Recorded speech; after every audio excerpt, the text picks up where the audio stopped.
হয়েছিল আমরা কিছুই বুঝতে পারিনি। আমার মেয়েটাকে তো সবাই চেনে। ও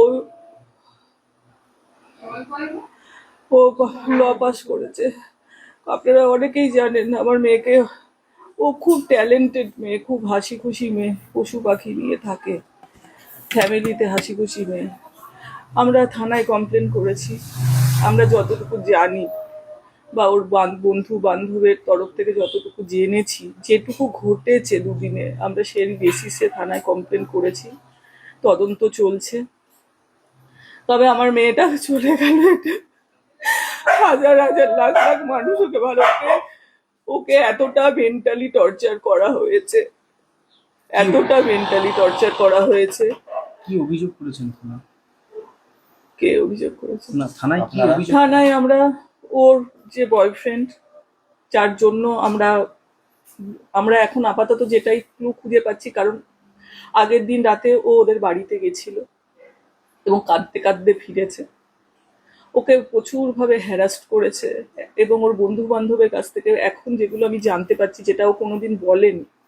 আমার বন্ধু হিসাবে থাকতো, কিন্তু এত বড় বড় কথা, এত কিছু লুকিয়ে গেছে।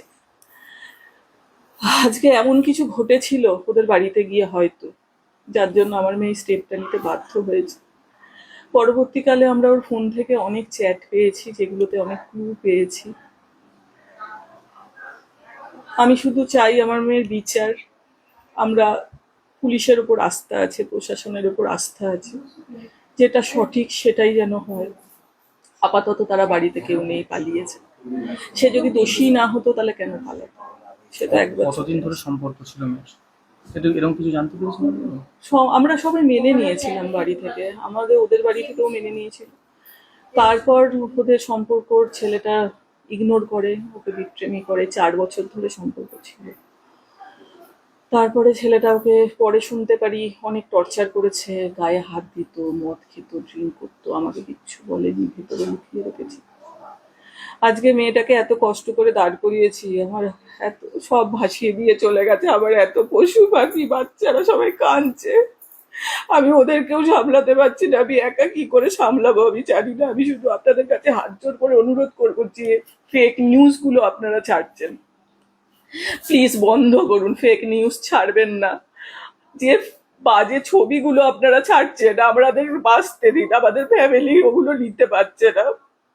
ফেক নিউজ ছাড়বেন না। আমার মেয়ে সেরকম ছিল না, আমরা সেই পরিস্থিতিতে নেই ওগুলো নেয়ার মতো।